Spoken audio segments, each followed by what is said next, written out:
अधिक काही हवं असेल तर तुलाच काम करून पैसे मिळवावे लागतील, असं माझे डॅड सांगायचे. मी 9 वर्षाचा होतो आणि या वयातल्या मुलांसाठी काही कामही नव्हतं. मग आपण काय करायचं आत्ता? माईकनं विचारलं. मला ते माहीत नाही, पण आपण दोघं भागीदार असणार आहोत, मी सांगितलं. त्यालाही ही कल्पना आवडली. त्या शनिवारच्या सकाळी माईक हा माझा पहिला व्यावसायिक भागीदार झाला. पैसा मिळवण्यासाठी काय करायचं यावर विचार करण्यात आणि सुचलेल्या कल्पनांवर चर्चा करण्यात आमची सकाळ गेली. अधेमध्ये आम्ही जिमीच्या बीच हाऊसवर मजा करायला गेलेल्या मित्रांविषयीही बोलत होतो. पण फार नाही. त्याचा आम्हालाच त्रास व्हायचा. अर्थात तो त्रासही चांगल्यासाठीच होता, कारण त्यामुळे आम्हाला पैसे कमवावेसे अधिक तीव्रतेनं वाटायचे. त्याच दिवशी दुपारी आमच्या डोक्यात प्रकाश पडला. शास्त्राच्या पुस्तकात वाचलेल्या गोष्टींवरून आम्हाला ही कल्पना सुचली. आम्ही प्रचंड उत्तेजित झालो होतो. अगदी जोरजोरात हस्तांदोलन केलं. आम्ही आधी नुकतेच भागीदार होतो, आता आम्हाला व्यवसाय सापडला होता. पुढचे काही आठवडे मी आणि माईक घरोघर फिरत होतो. वापरून झालेल्या टूथपेस्टच्या ट्यूब आम्हाला द्याव्यात अशी विनंती आम्ही प्रत्येकाला करत होतो. लोक कोड्यात पडायचे. काहीजण लगेच हसून हो म्हणायचे, तर काहीजण कारण विचारायचे. हा प्रश्न आला की आम्ही उत्तर द्यायचो, ते काही आम्ही सांगू शकत नाही, ते आमचं व्यावसायिक गुपित आहे. आम्हाला आता रिकाम्या ट्यूब मिळत होत्या. आमच्या वॉशिंग मशीनच्या शेजारी थोडी मोकळी जागा होती. तिथे एक तपकिरी रंगाचं पुठ्ठ्याचं रिकामं खोकं मी ठेवलं आणि त्यात या ट्यूब साठवू लागलो. जसजसा हा साठा वाढायला लागला तसतशी माझी आई चिडचिड करू लागली. लोकांनी वापरलेल्या चुरगळलेल्या ट्यूब पाहून तिचा संताप होऊ लागला. एक दिवस ती खूप भडकली. तिनं आम्हाला शेवटचं विचारलं की हा काय प्रकार आहे. आम्ही तिलाही व्यावसायिक गुपित हेच उत्तर दिलं. हे असं उत्तर ऐकून तिच्या संतापाचा स्फोटच झाला. ती म्हणाली, तुम्ही हा जो काही गोंधळ घातला आहे त्याचं ताबडतोब काहीतरी करा, नाहीतर मी सगळं उचलून बाहेर फेकून देईन. मग मी आणि माईकनं तिला समजावून सांगायचा खूप प्रयत्न केला. खूपदा विनंत्या केल्या. आम्ही तिला सांगितलं की लवकरच आमच्याकडे या ट्यूबचा पुरेसा साठा होईल आणि आम्ही उत्पादन सुरू करू शकू. आपल्या काही शेजाऱ्यांच्या पेस्ट संपतच आल्या आहेत, त्यामुळे त्यांच्याकडूनही आम्हाला 2-3 दिवसातच ट्यूब मिळतील. खूपदा सांगितल्यावर अखेरीस तिनं आम्हाला एका आठवड्याची मुदत दिली. या अचानक आलेल्या अडचणीमुळे आम्हाला उत्पादन सुरू करण्याची तारीख अलीकडे घ्यावी लागली. त्यामुळे आमच्यावर कामाचा दबाव वाढला. आम्ही त्यावेळेत उत्पादन सुरू करू शकलो नसतो तर आमची पहिली भागीदारी फेकून देण्यात आली असती. शेवटी आम्ही कामाची वाटणी केली. दाताच्या डॉक्टरांनी वारंवार दात घासायला सांगितले आहेत असा प्रचार करण्याची जबाबदारी माईकनं स्वीकारली. तर मी उत्पादन सुरू करण्यासाठी जुळवाजुळव करू लागलो. आमच्या गॅरेजमध्येच आमची कार्यशाळा होती. उत्पादन सुरू केलं होतं. आमची गॅरेजमध्ये काहीतरी खुळबुळ सुरू होती. एक दिवस माझे डॅड एका मित्रासह आम्ही काय करतो आहोत हे पाहण्यासाठी आले. या 9 वर्षीय जोडगोळीचं उत्पादनाचं काम पूर्ण जोशात चालू होतं. गॅरेजमध्ये सगळीकडे पांढरी पावडर पसरली होती. एका लांब टेबलावर शाळेतून आणलेली पुठ्ठ्याची छोटी खोकी होती. लोखंडी जाळी असलेली एक कोळशांची शिगडीही धगधगत होती. गॅरेजमध्येच आमचं काम सुरू असल्यानं डॅड अलीकडेच गाडी लावून आत आले. त्यावेळी आम्ही स्टीलच्या भांड्यामध्ये टूथपेस्टच्या रिकाम्या ट्यूब वितळवत होतो. त्या काळी टूथपेस्ट प्लास्टिकच्या ट्यूबमध्ये येत नसत. त्या ट्यूब शिशाच्या असायच्या. आम्ही आधी त्या ट्यूब जाळून त्यावरचा रंग काढून टाकायचो. नंतर त्या स्टीलच्या भांड्यात वितळायला ठेवायचो. पुठ्ठ्याच्या खोक्यांमध्ये आम्ही प्लास्टर ऑफ पॅरिस ओतून साचे केले होते. ट्यूब वितळून शिसं मिळालं की ते आम्ही या साच्यांमध्ये ओतायचो. गॅरेजमध्ये पसरलेली पांढरी पावडर म्हणजे प्लास्टरच होतं. गडबडीत माझा धक्का प्लास्टर ऑफ पॅरिसच्या पिशवीला लागला होता आणि सगळ्या गॅरेजभर जणू हिमवादळच झाल्यासारखं दिसत होतं. डॅड आले तेव्हा मी वितळलेलं शिसं प्लास्टरच्या साच्यात ओतत होतो. बाबांनी ते पाहिलं. हळू, काळजी घे, ते म्हणाले. मी वर न बघता मान हलवली. हातातलं काम संपल्यावर मी भांडं खाली ठेवलं आणि डॅडकडे पाहून हसलो. काय करताय तुम्ही? डॅडनं विचारलं. तुम्ही जे सांगितलं होतं तेच. आपण आता श्रीमंत होणार आहोत, मी उत्तर दिलं. हो, आम्ही भागीदार आहोत, माईक हसत हसत म्हणाला. आणि त्या प्लास्टरच्या साच्यात काय आहे? डॅडनं विचारलं. बघा ना, ही बॅच चांगली असेल, मी उत्तर दिलं. मग मी एका छोट्या हातोडीनं साच्याच्या मध्यभागी असलेल्या सिल्वर हळूच फटका दिला. साचा उघडल्यानंतर आतली धातूची गोल नाणी बाहेर पडली. अरे देवा, तुम्ही शिशाची नाणी पाडत आहात, डॅड म्हणाले. अगदी बरोबर, माईक म्हणाला. तुम्ही जे सांगत होता तेच तर आम्ही करतो आहोत. आम्ही पैसे मिळवत आहोत. ते ऐकून डॅडचे मित्र वळले आणि हसत सुटले. मग माझे डॅडही हसले. त्यांनी आपलं डोकं हलवलं. काही दृश्य होतं ते. एका गॅरेजमध्ये पेटलेली कोळशाची भट्टी, वापरून झालेल्या टूथपेस्टच्या ट्यूब, साचे, पसरलेलं प्लास्टर, प्लास्टरमुळं पांढरी झालेली आणि या कानापासून त्या कानापर्यंत हसणारी दोन मुलं त्यांच्यासमोर उभी होती. मग डॅडनं आम्हाला काम थांबवून बाहेरच्या पायरीवर बसायला सांगितलं. आम्ही तसे बसलो. डॅडही आमच्या शेजारी बसले आणि मंद हसत आम्हाला विचारलं, बनावट वस्तू या शब्दाचा अर्थ तुम्हाला माहीत आहे का? त्यांनी आम्हाला ते सारं समजावून सांगितलं आणि आमची सारी स्वप्न त्या क्षणी भंगली. हे सारं बेकायदेशीर आहे, माईकनं कातर आवाजात त्यांना विचारलं. डॅडचे मित्र म्हणाले, जाऊ दे, ते त्यांच्यातील नैसर्गिक कौशल्य आजमावून पाहत असतील. डॅडनं त्यांच्याकडे धारदार नजरेनं पाहिलं. पुन्हा आमच्याकडे वळून हळुवारपणे म्हणाले, हो, हे बेकायदेशीर आहे. पण तुम्ही मुलांनी खूपच सर्जनशीलता आणि नवे विचार दाखवलेत, ते सोडू नका. असाच विचार करत राहा. मला तुमचा अभिमान वाटतो.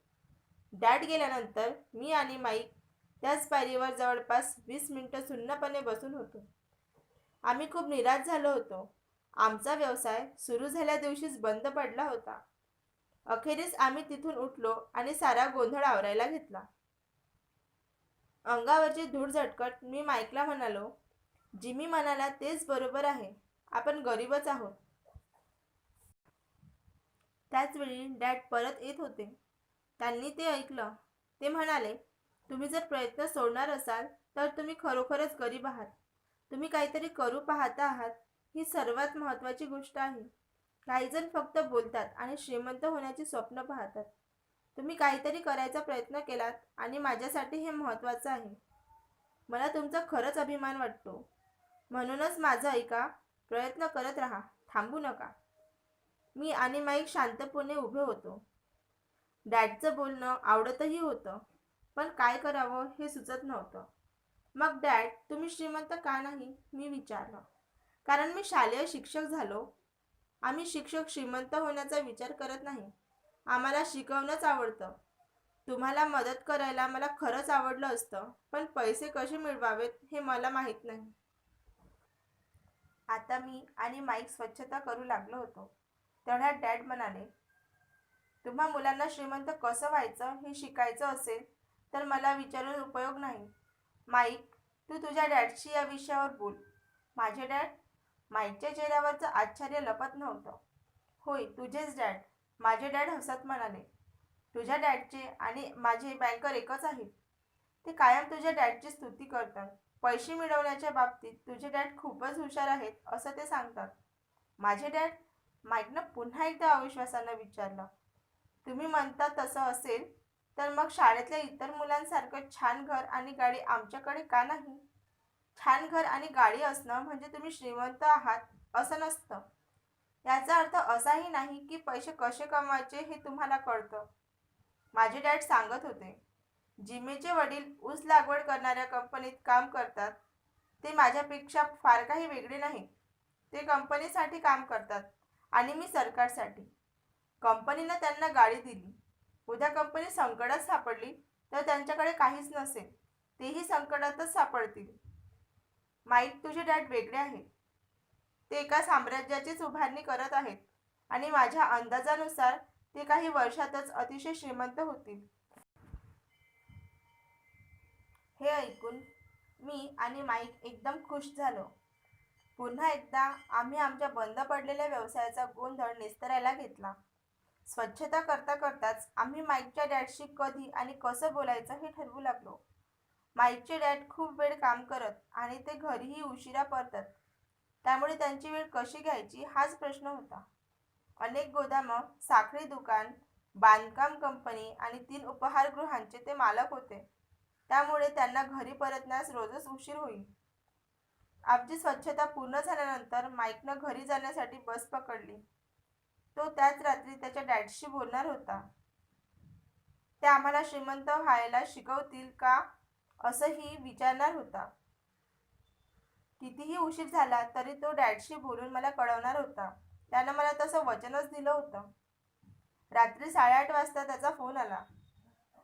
ओके, पुढच्या शनिवारी, असं म्हणत मी फोन ठेवला. माईकच्या डॅडनं आम्हाला भेटायचं मान्य केलं होतं. मी शनिवारी सकाळी 7:30 वाजता गावाच्या गरीब भागात जाणारी बस पकडली. अभ्यासाची सुरुवात. मी तुम्हाला 1 तासाचे 10 सेट्स देईन. ते वर्ष 1956 असलं तरी त्या काळाच्या पगाराच्या मानानेही तासाला 10 सेट्स कमीच होते. मायकेल आणि मी त्याच्या डॅडला सकाळी 8 वाजता भेटलो. ते कामात खूपच गुंतलेले होते. त्यांनी कामाला सुरुवात करूनही तास उलटून गेला होता. मी जेव्हा त्यांच्या साध्या, छोट्या आणि नीटनेटक्या घराशी पोचलो, तेव्हा त्यांचा बांधकाम मुकादम ट्रक घेऊन बाहेर पडत होता. माईकनं दार उघडत सांगितलं, डॅड फोनवर बोलत आहेत. त्यांनी आपल्याला मागील दारी पोर्चच्या जवळ थांबायला सांगितलं आहे. त्याच्या जुन्या होत चाललेल्या घराचा उंबरठा ओलांडून मी लाकडी जमिनीवर पाय ठेवला. तिथंही करकर आवाज झाला. दाराच्या आत स्वस्तातली स्वस्ती चटई अंथरलेली होती. सततच्या ये-जा करण्यामुळे जमीन खराब झाली होती आणि ती झाकण्यासाठीच ती चटई होती. चटई जरी स्वच्छ असली तरी ती बदलायला आली होती. त्याच्या बैठकीच्या खोलीत प्रवेश केल्यानंतर तर मला कोंडल्यासारखंच झालं.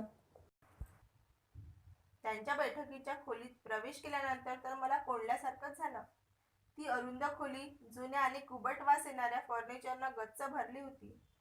त्या सगळ्या गोष्टी म्हणजे जुनं फर्निचर गोळा करणाऱ्यांसाठी पर्वणीच होती. माझ्या आईपेक्षा थोड्या जास्त वयाच्या 2 स्त्रिया कोचावर बसल्या होत्या. त्यांच्या पलीकडे एक पुरुष बसला होता. त्यानं कामगाराप्रमाणे खाकी रंगाचा शर्ट आणि त्याच रंगाची सैल पॅन्ट घातली होती. कपडे इस्त्री केलेले होते, पण त्यांना स्टार्च नव्हता. ते माझ्या डॅडपेक्षा साधारण 10 वर्षांनी मोठे असावेत, म्हणजेच 45 वर्षाचे असतील. मी आणि माईक त्यांच्या जवळूनच गेलो. त्यावेळी ते आमच्याकडे पाहून हसले. आम्ही स्वयंपाकघराकडे गेलो. तिथूनच पोर्चकडे जाता येत होतं. मीही त्यांच्याकडे पाहून लाजून हसलो. कोण आहेत ते? मी विचारलं. ते माझ्या डॅडसाठी काम करतात. ते वयस्कर गृहस्थ त्यांच्या गोदामाचं काम पाहतात. तर या दोघी उपग्रहाच्या मॅनेजर आहेत. बांधकामावरचा मुकादम तू येतानाच पाहिलास. इथून 50 मैलावर एका रस्त्याचं काम सुरू आहे. तिथं तो काम करतो. कायम हे असंच सुरू असतं? मी विचारलं. माझ्याजवळ बसण्यासाठी खुर्ची ओढत माईक म्हणाला, कायम नाही, पण बहुतेक वेळा.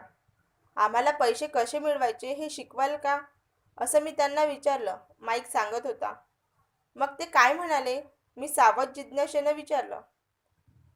आधी त्यांच्या चेहऱ्यावर गमतीदार हसू उमटलं. मग ते म्हणाले, मी तुम्हाला ऑफर देतो. ओ, भिंतीला टेकून खुर्चीला हेलकावे देत मी म्हणालो. खुर्चीचे पुढचे पाय वर होते आणि मागच्या पायांवर सारं वजन होतं. माईकही तसाच बसला होता. कसली ऑफर देणार आहेत ते? मी विचारलं. माहीत नाही, पण आता बोलतीलच ते. तेवढ्यात माईकचे डॅड जुनाट पडदे आडून एकदम आमच्या समोर आले. आम्ही चटकन उभे राहिलो. ते आदर दाखवण्यासाठी नाही, तर घाबरल्यामुळे. मग मुलांनो, तयार? त्यांनी दुसरी खुर्ची ओढत विचारलं. त्यांच्यासमोर बसण्यासाठी आम्ही आमच्या खुर्च्या ओढल्या आणि मानेनंच होकार दिला. ते 6 फूट उंच होते आणि वजन 200 पाऊंड तरी असावं. माझे डॅड त्यांच्यापेक्षा उंच आणि साधारण तेवढ्याच वजनाचे होते. फक्त ते माईकच्या डॅडपेक्षा 5 वर्षांनी मोठे होते. ते दिसायला साधारण सारखेच असले तर विचार वेगळे होते. उत्साह मात्र समान होता. रॉबर्ट, माईक मला सांगत होता की तुला पैसे कसे मिळवायचे हे शिकायचं आहे.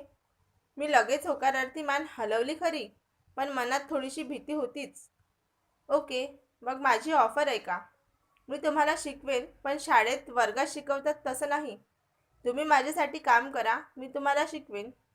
काम न करता मी काही शिकवणार नाही. शाळेतल्याप्रमाणे तुम्ही एका जागी बसून राहाल आणि मी शिकवेन असं तुम्हाला वाटत असेल तर तसं काही होणार नाही. माझ्या दृष्टीनं ते वेळ वाया घालवणं आहे. त्यामुळे शिकायचं असेल तर काम करावंच लागेल. माझी हीच ऑफर आहे. स्वीकारा किंवा सोडून द्या. मी एक प्रश्न विचारू? मी विचारलं. नाही, स्वीकारा किंवा सोडून द्या. माझ्या मागे खूप कामं आहेत. माझा वेळ वाया घालवू नका. तुम्ही जर निर्णयच घेऊ शकत नसाल तर पैसे कसे मिळवायचे हे तुम्ही कधीच शिकू शकणार नाही. संधी येतात आणि जातात. त्यामुळे वेगानं निर्णय घेणं हेही एक कौशल्यच आहे. आताही तुमच्यासमोर एक संधीच उभी आहे आणि मुळात ती तुम्हालाच हवी होती. तुमच्याकडे 10 सेकंद आहेत. शाळा सुरू करायची की बंद हे तुम्हीच ठरवा. माईकचे डॅड खट्याळपणे म्हणाले. मी स्वीकारतो. मी स्वीकारतो. मी आणि माईक एका पाठोपाठ म्हणालो. छान, माईकचे डॅड म्हणाले. 10 मिनिटातच मिसेस मार्टिन येतील. मी त्यांच्याशी बोलतो. तुम्ही त्यांच्यासोबत माझ्या दुकानात जा आणि कामाला लागा. मी तुम्हाला तासाला 10 सेंट्स देईन आणि तुम्हाला दर शनिवारी 3 तास काम करावं लागेल. पण आज आमची सॉफ्टबॉलची मॅच आहे, मी म्हणालो. स्वीकार कर किंवा सोडून दे, माईकचे डॅड जरा कठोर आवाजात बोलले. मॅच खेळण्यापेक्षा शिकणं आणि काम करण्याची निवड करत मी म्हणालो, मी स्वीकार करतो. एका सुरेख शनिवारी सकाळी 9 वाजता मी आणि माईक मिसेस मार्टिनसोबत काम करत होतो. त्या स्वभावानं अगदी गरीब आणि दयाळू होत्या. त्या म्हणायच्या की माईक आणि माझ्याकडे पाहून त्यांना त्यांच्या मुलांची आठवण येते. त्यांची दोन्ही मुलं मोठी झाल्यानंतर घर सोडून निघून गेली होती. त्यांचा कष्ट करण्यावर खूप विश्वास होता आणि त्या आम्हाला सतत कामात ठेवत असत. त्या स्वभावानं मऊ असल्या तरी काम करून घेण्याच्या बाबतीत कडक होत्या. त्या 3 तासात त्या आम्हाला सेल्फवरून हवाबंद असलेले डबे खाली काढून स्वच्छ पुसून पुन्हा जागीच ठेवायला लावायच्या. हे अतिशय कंटाळवाणं आणि नीरस काम होतं. माईकचे डॅड, ज्यांना मी माझे श्रीमंत डॅड म्हणतो, त्यांच्या मालकीच्या खूप मोठा पार्किंग असलेल्या 9 सुपर शॉपी होत्या. सकाळी 7 ते रात्री 11 वाजेपर्यंत उघड्या असणाऱ्या हल्लीच्या 7 ते 11 दुकानांनी ती सुरुवातीची आवृत्ती होती. अगदी घराजवळची किराणा मालाची दुकान, तिथं लोक दूध, ब्रेड, बटर आणि सिगरेट्स विकत घेत. हवाईमध्ये एअर कंडिशनर येण्याआधीचे ते दिवस होते. उष्णतेमुळं दुकानाची दारं बंद करता येत नसत. पार्किंग आणि रस्त्याकडे तोंड असलेली दारं उघडी ठेवावी लागत. त्यामुळे रस्त्यावरून गाडी गेली किंवा पार्किंगमध्ये गाडी आली की दुकानातही धूळ येई. तर एअर कंडिशनर येईपर्यंत आमची नोकरी टिकणारी होती. त्यानंतरचे 3 आठवडे मी आणि माईक ठरलेल्या वेळी मिसेस मार्टिन समोर हजर व्हायचो आणि 3 तास सतत काम करायचो. दुपारी काम संपलं की त्या आमच्या हातावर 10 सेंटची 3 नाणी ठेवायच्या. वयाच्या 9व्या वर्षी 3 सेंटसाठी शनिवार सकाळी 3 तास काम करणं नक्कीच उत्साहवर्धक नव्हतं. त्या काळी कॉमिक पुस्तक 10 सेंटना मिळत. मी माझे 30 सेंट त्या पुस्तकावर खर्च करायचो आणि घरी परतायचो. 4थ्या आठवड्यातील बुधवारपर्यंत मी हे काम सोडून द्यायच्या विचारांपर्यंत आलो होतो. माईकचे डॅड पैसे कसे मिळवायचे हे शिकवणार असल्यामुळे मी हे काम करायला तयार झालो होतो. आता मात्र मी तासाला 10 सेंटचा गुलाम झालो होतो. त्या पहिल्या शनिवारनंतर तर माईकच्या डॅडला पाहिलंही नव्हतं. मी हे थांबवतो आहे, मी जेवताना माईकला सांगितलं. आमचं शाळेतलं जेवण अगदीच सामान्य होतं. शाळाही नीरस होती आणि शनिवारही मोकळा राहिलेला नव्हता. आकर्षण होतं ते फक्त 30 सेंट्सचं. माझं बोलणं ऐकून माईक हसला. का हसलास? मी माईकला चिडून विचारलं. डॅड म्हणाले, असंच घडेल. तू थांबण्यासाठी तयार असशील तर ते तुला भेटतील, तो म्हणाला. काय? मी संतापून विचारलं. ते मला वीट येण्याची वाट पाहत आहेत का? तसंच काहीतरी असावं, माईक सांगू लागला. माझे डॅड थोडे वेगळे आहे. त्यांची शिकवण्याची पद्धत तुझ्या डॅडपेक्षा वेगळी आहे. तुझे डॅड आणि मॉम भाषण ठोकतात आणि माझे डॅड शांत असतात. ते खूप कमी बोलतात. तू फक्त शनिवारपर्यंत थांब. मी त्यांना तू तयार असल्याचं सांगेन. तुला असं म्हणायचं आहे का की त्यांनी त्यासाठीच हे सारं केलं? कदाचित तसंही असू शकेल. डॅड तुला शनिवारी समजावून सांगतील. शनिवारी रांगेत मी आता आल्या प्रसंगाला धैर्यानं तोंड देणार होतो. तशी तयारीही केली होती. माझे खरे डॅड म्हणजेच गरीब डॅडही त्यांच्यावर संतापले होते. ही बालमजुरी आहे आणि त्यांची चौकशीच करायला हवी, असं त्यांचं म्हणणं होतं. ते मला म्हणाले की मी तासाला 25 सेंटची मागणी करावी आणि ती वाढ मिळत नसेल तर सरळ काम सोडून द्यावं. ही असली कामं करण्याची तुला गरज नाही, त्यांनी रागावून सांगितलं. शनिवारी सकाळी 8च्या ठोक्याला मी माईकच्या घराच्या जुनाट दारात होतो. खुर्ची घे आणि रांगेत थांब. घरी पाऊल टाकल्या टाकल्या माईकच्या डॅडनं मला सांगितलं. तेवढं सांगून ते शयनगृहाच्या छोट्या कार्यालयात निघून गेले. मी खोलीत इकडे तिकडे पाहिलं, पण माईक कुठंच दिसत नव्हता. मला अवघडल्यासारखं झालं होतं. 4 आठवड्यापूर्वी मी ज्या स्त्रिया जिथं बसलेल्या पाहिल्या होत्या त्या तिथंच होत्या. मी त्यांच्याकडे पाहिलं. त्या माझ्याकडे पाहून हसल्या आणि मला जागा करून देण्यासाठी थोड्या सरकल्या. मी तिथं बसून 45 मिनिटं होऊन गेली होती. आता मी उकडायच्या बेतात होतो. त्या 2 स्त्रिया काम संपवून सुमारे 30 मिनिटांपूर्वीच गेल्या होत्या. त्यांच्यानंतर एक वृद्ध गृहस्थ माईकच्या डॅडला भेटले. 20 मिनिटं ते बोलत होते. आता तेही गेले होते. घर रिकामं होतं आणि हवाईमधल्या त्या सुंदर दिवशी मी एका जुनाट अंधाऱ्या खोलीत बसलो होतो. आमच्यासारख्या लहान मुलांचा गैरफायदा घेणाऱ्या माईकच्या डॅडची वाट पाहत होतो. ऑफिसमधून त्यांच्या बोलण्याचा आवाज ऐकू येत होता. ते फोनवर बोलत होते, आपलं काम करत होते आणि माझ्याकडे दुर्लक्ष करत होते. मला ते सारं जाणवत होतं. शेवटी मी कंटाळून आणि संतापून निघून जाण्याचा विचार करत होतो, पण काही कारणानं थांबलो. शेवटी त्यानंतर 15 मिनिटांनी बरोबर 9 वाजता श्रीमंत डॅड त्यांच्या ऑफिसच्या बाहेर आले. काहीच बोलले नाही. त्यांनी मला त्यांच्या त्या रंगहीन आणि काळोख्या ऑफिसमध्ये येण्याची खूण केली. ऑफिसच्या खुर्चीत बसून गोल फिरत ते मला म्हणाले, तुला वाढ हवी आहे, नाहीतर तू सोडून जाशील. आपलं जे ठरलं होतं त्यातल्या तुमच्याकडच्या भागाचं पालन तुम्हीच केलेलं नाही. डोळ्यात पाणी आणून मी फटकन बोलून गेलो. शेवटी 9 वर्षाचा मुलगा एवढ्या मोठ्या माणसाला कसं तोंड देणार होता? तुम्ही मला काय शिकवलं?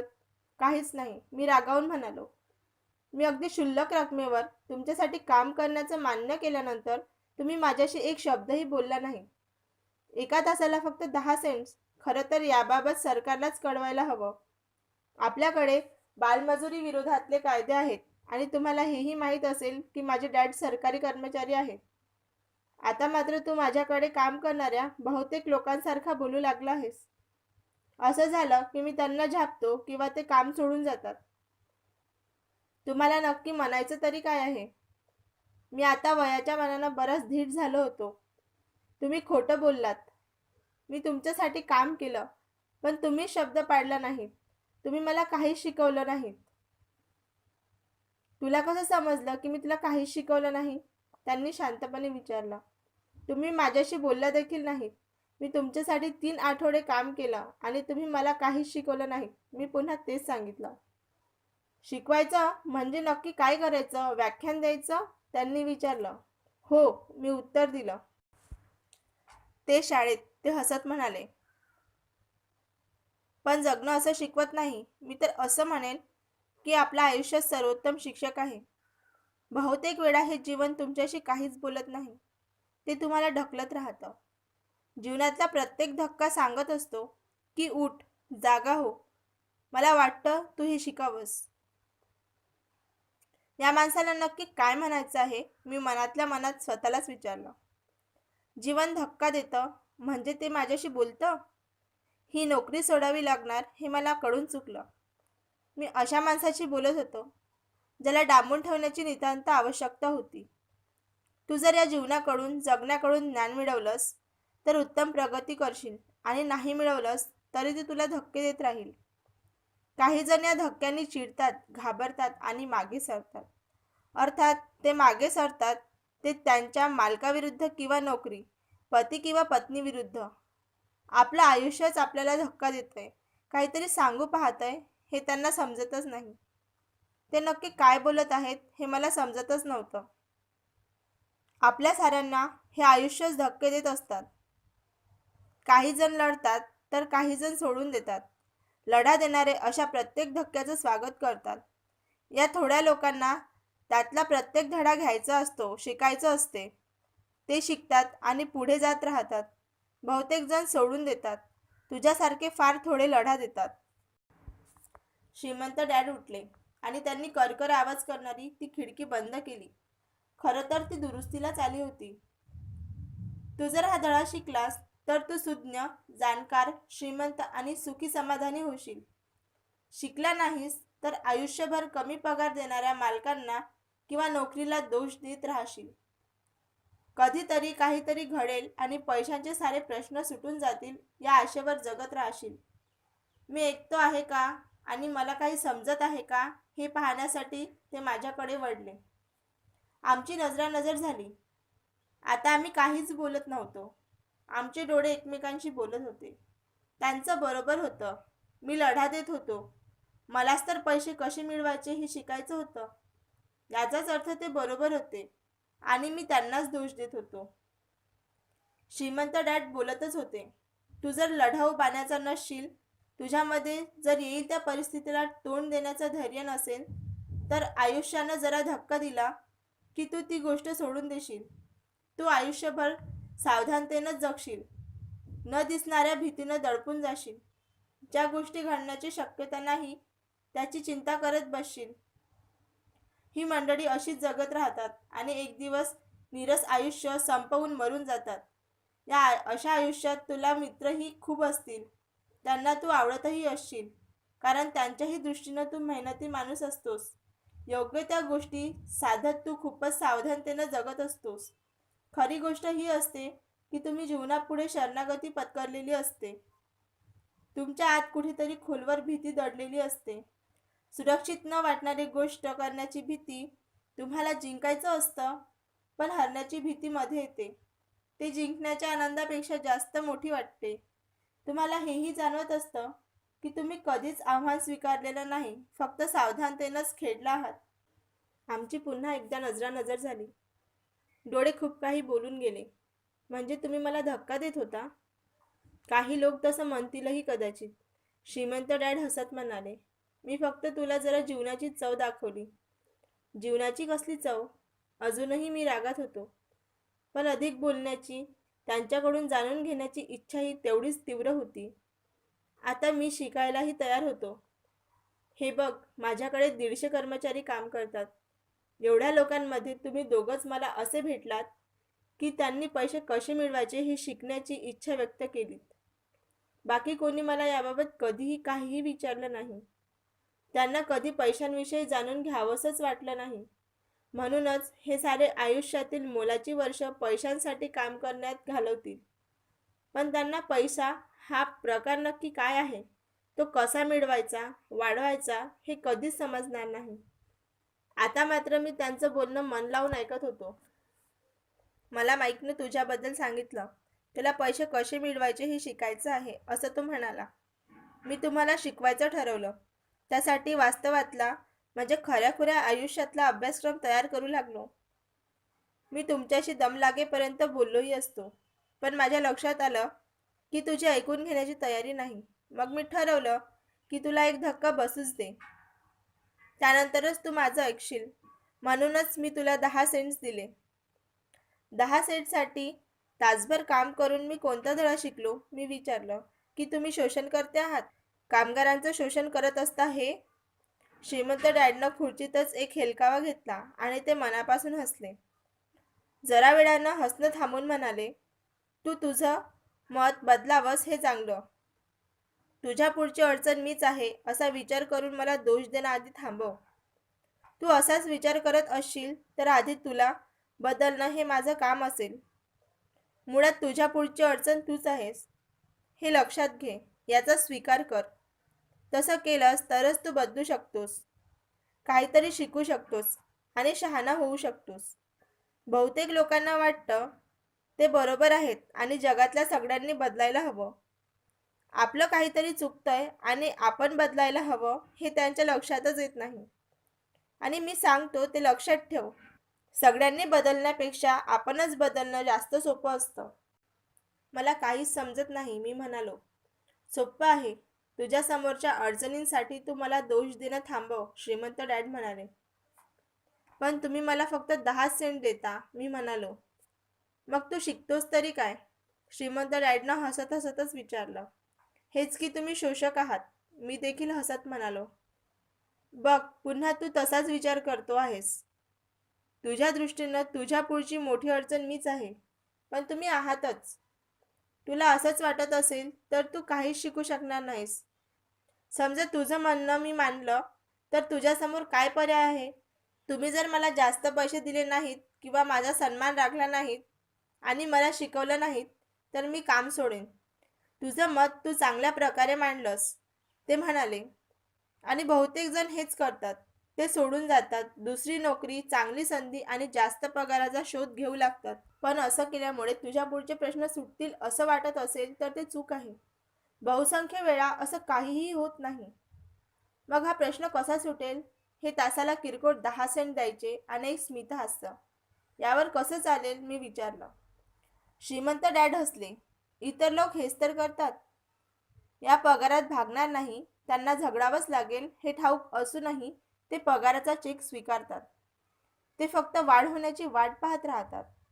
पगार वाढला की आपल्या पुढचे प्रश्न सुटतील असंच त्यांना वाटत राहतं. बहुतेक जण हे असंच करतात.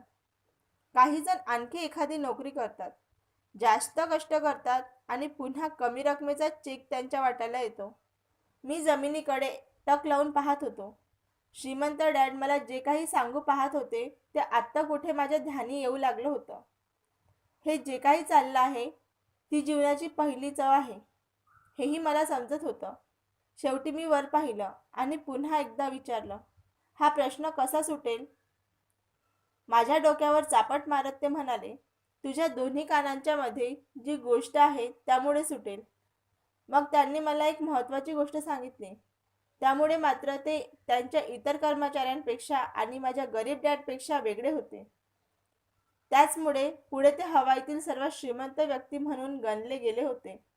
मात्र माझे उच्च शिक्षित डॅड आयुष्यभर आर्थिक परिस्थितीशी झगडत राहिले होते. त्यांच्या या अद्वितीय दृष्टिकोनामुळे साऱ्या जीवनातच फरक घडून आला होता. त्यांचं हे मत ते मला सतत सांगत असत. यालाच मी धडा क्रमांक 1 असं म्हणतो. गरीब आणि मध्यमवर्गीय पैशांसाठी काम करतात. श्रीमंतांजवळचा पैसा त्यांच्यासाठी काम करतो. त्या शनिवारच्या सकाळी मी अगदी वेगळा आणि खूप महत्त्वपूर्ण दृष्टिकोन जाणून घेण्याचा प्रयत्न करत होतो. तो माझ्या गरीब डॅडनं शिकवल्यापेक्षा अगदी वेगळा होता. वयाच्या 9व्या वर्षी मला ही जाणीव झाली की माझ्या या दोन्ही डॅडना माझं शिक्षण तितकंच महत्त्वाचं वाटत होतं. मी अभ्यास करावा असा दोघांचाही आग्रह होता. फरक विषयांमध्ये होता. माझ्या उच्च शिक्षित डॅडनं जे त्यांनी केलं होतं तेच करण्याची शिफारस केली. ते म्हणायचे, तू खूप अभ्यास कर, उत्तम गुण मिळव, म्हणजे तुला एखाद्या मोठ्या कंपनीत चांगल्या पगाराची सुरक्षित नोकरी मिळेल आणि अशा कंपनीत आपल्याला खूप चांगले फायदे मिळतात याची खात्री बाळग. दुसरीकडे श्रीमंत डॅडना वाटायचं की मी पैसे कसे काम करतात हे शिकावं. मी एकदा ते शिकलो की पैसेच माझ्यासाठी काम करू लागतील आणि हे शिक्षण 4 भिंतींमध्ये होत नाही तर भिंतीच्या बाहेरच्या जगात होतं. श्रीमंत डॅडनं माझा पहिला धडा चालू ठेवला. तासाला 10 सेंट्सवर काम करावं लागतं म्हणून तू चिडलास याचा मला आनंद झाला. तुला जर राग आला नसता आणि तू परिस्थितीचा स्वीकार केला असतास तर मी तुला सांगितलं असतं की तुला शिकवणं शक्य नाही.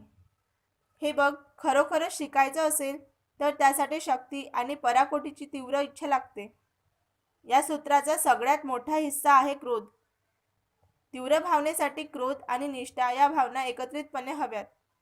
पैशांचा विषय असेल तर बहुतेक जण सुरक्षित खेळतात आणि निश्चिंत होतात. तीव्र भावना त्यांना दिशा न देता भीती देते. म्हणूनच लोक कमी पगाराची नोकरी स्वीकारतात का, मी विचारलं. हो, श्रीमंत डॅड म्हणाले. काही लोक म्हणतात की मी कामगारांची पिळवणूक करतो कारण मी सरकार किंवा एखाद्या कंपनी एवढा पगार देत नाही.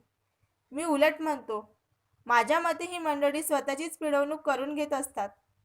ती त्यांची भीती आहे, माझी नाही. मग आपण त्यांना जास्त पगार द्यावा असं तुम्हाला वाटत नाही का? नाही, मला तसं वाटत नाही आणि जास्त पैसे देऊनही त्यांचे प्रश्न सुटणार नाहीत. तुझ्या डॅडकडेच पहा ना. ते खूप पैसे मिळवतात, पण ते त्यांना पुरत नाहीत. खूप पैसे मिळूनही बहुतेकांच्या डोक्यावर कर्ज असतंच असतं. म्हणूनच तासाला 10 सेंट. मी हसत म्हणालो. हा धड्याचाच एक भाग होता. अगदी बरोबर, श्रीमंत डॅड हसून म्हणाले. हे पहा, तुझे डॅड शाळेत गेले. त्यांनी उत्तम दर्जाचं शिक्षण घेतलं. ते उत्तम नोकरीसाठीच. त्यांनी ती मिळवली देखील. तरीसुद्धा त्यांच्यासमोर आर्थिक प्रश्न आहेतच. पैशांविषयी त्यांना शाळेत काहीच शिकवलं नाही. हेच यामागचं कारण आहे. आणि पैशांसाठी काम करण्यावरच त्यांचा विश्वास आहे, हे दुसरं कारण. पैशांसाठी काम करण्यावर तुमचा विश्वास नाही? मी विचारलं.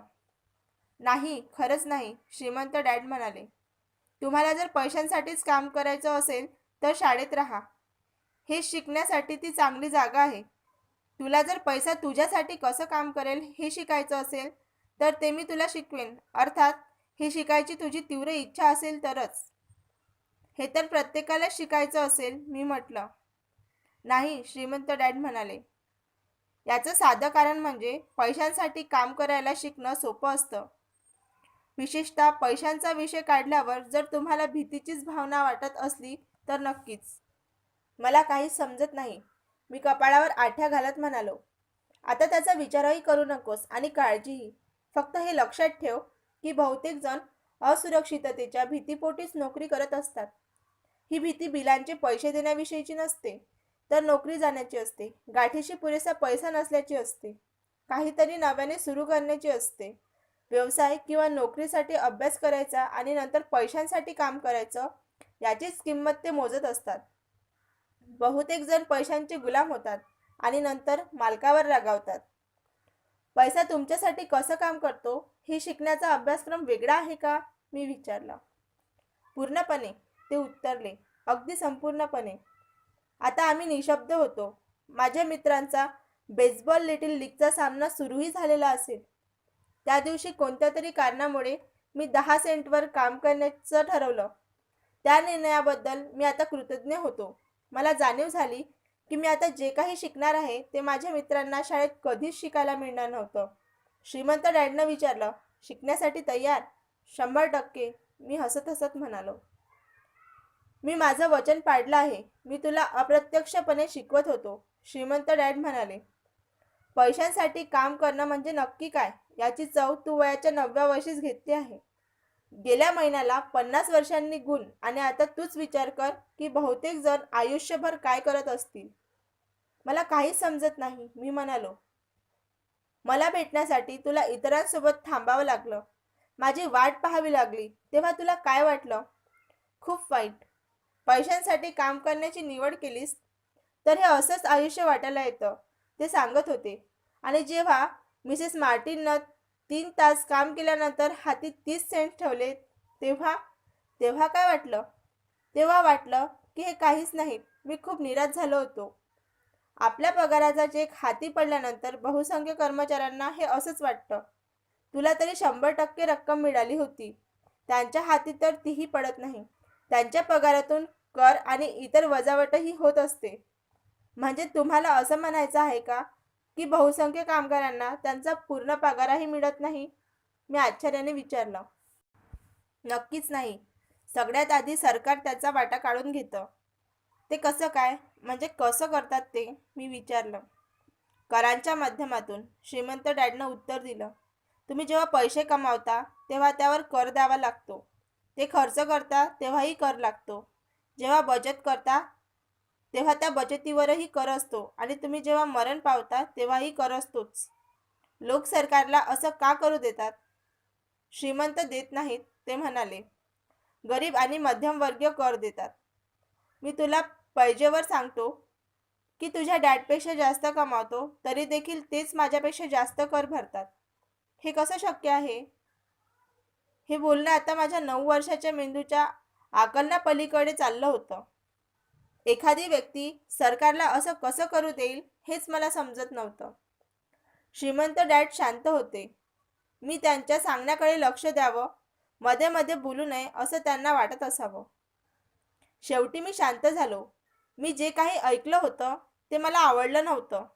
मला हे माहीत होतं की माझे डॅड त्यांना भराव्या लागणाऱ्या करांविषयी सतत तक्रार करायचे. फक्त त्यापुढे ते काहीच करत नसत. म्हणजे आयुष्य त्यांना धक्का देत होतं का? श्रीमंत डॅड आता खुर्चीवर संतपणे हेलकावे घेत होते आणि माझ्याकडेच पाहत होते. शिकायला तयार आहेस? त्यांनी विचारलं. मी होकारार्थी मान हलवली. हे पहा, मी आत्ताच म्हणालो त्याप्रमाणे या अभ्यासक्रमात शिकण्यासारखं खूप काही आहे. पैसा तुमच्यासाठी कसं काम करेल हा तर आयुष्यभराचाच अभ्यास आहे. बहुसंख्य लोक 4 वर्षांसाठी महाविद्यालयात जातात आणि त्यांचं शिक्षण तिथंच संपतं. पैशांविषयीचा माझा अभ्यास आयुष्यभर केला तरी पुरणार नाही हे मला पक्क माहीत आहे. कारण जेवढं ज्ञान मिळेल त्यापेक्षा जास्त मिळवण्याचा मी प्रयत्न करतो. बहुसंख्य लोक या विषयाचा अभ्यासच करत नाहीत. ते कामावर जातात, पगार घेतात, खर्च भागवतात. बस या उपर आपल्याला पैशाची समस्या कशी काय असा विचार ते करत बसतात.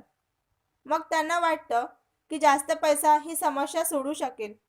आर्थिक शिक्षणाचा अभाव ही समस्या आहे हे फार थोड्यांच्या लक्षात येतं. म्हणजे माझ्या वडिलांना करांची समस्या आहे ती त्यांना पैशांबद्दल समजत नाही म्हणून? मी गोंधळून विचारलं. हे बघ, पैशाने तुमच्यासाठी काम कसं करावं हे शिकण्याचा कर हा एक लहानसा भाग आहे. आज मला एवढंच पाहायचं होतं की पैशांबद्दल शिकण्याची तुला अजूनही तळमळ आहे का? बहुतेकांना नसते. त्यांना शाळेत जायचं असतं, व्यावसायिक शिक्षण घ्यायचं असतं, कामावर मजा करायची असते आणि खूप पैसे मिळवायचे असतात. मग एक दिवस पैशाच्या मोठ्या समस्येने त्यांना खळबळून जाग येते आणि ते कामही थांबवू शकत नाहीत. पैशाला आपल्यासाठी कामाला लावायचं याऐवजी पैशासाठी काम करायचं हे शिकण्याची ती किंमत असते. तर अजूनही तुला शिकायची तळमळ आहे का? मी पुन्हा मान हलवली. छान, श्रीमंत डॅड म्हणाले. आता कामाला सुरुवात कर. यावेळेस मी तुला काहीही पगार देणार नाही. काय? मी आश्चर्यचकित होऊन विचारलं. मी काय सांगितलं ते ऐकलंस ना? मी तुला काहीही देणार नाही. तू दर शनिवारी 3 तास काम करशील, पण यावेळेस तुला ते 10 सेंटही मिळणार नाहीत. तूच म्हणालास ना की तुला पैशासाठी काम न करणं शिकायचं आहे, म्हणूनच मी तुला पैसे देणार नाही. मी जे काही ऐकत होतो त्यावर माझा विश्वासच बसत नव्हता. मी माईकशीही या विषयावर बोललो आहे. तो या क्षणी दुकानात काम करतो आहे. धूळ साफ करून ते डबे पुन्हा व्यवस्थितपणे जागेवर लावतो आहे. ते देखील पैसे न घेता. आता तू सुद्धा घाई कर आणि तिथे पोहोच, ते म्हणाले. हा शुद्ध अन्याय आहे, मी ओरडलो. तुम्ही मला काहीतरी पैसे द्यायलाच हवे. तूच म्हणालास ना की तुला शिकायचं आहे. तू हे आत्ता शिकला नाहीस तर यापुढे तू माझ्याकडे या 2 स्त्रिया आणि त्या वृद्ध माणसासारखा पैशांची अपेक्षा ठेवूनच येशील. त्यावेळी कदाचित आज मी तुला फैलावर घेणार नाही अशी आशाही मनात असेल, किंवा पुढे तू तुझ्या डॅडसारखा असशील, भरपूर पैसे मिळवणारा, पण तेवढाच कर्जात बुडालेला. तेव्हाही मनात एकच आशा असेल, कधीतरी पैसे मिळतील आणि प्रश्न सुटतील. तुला जर हेच हवं असेल तर मी आपल्या तासाला 10 सेंटच्या कराराकडे वळतो, किंवा मग बहुसंख्य लोक मोठं होण्यासाठी जे काही करतात ते तू करू शकतोस.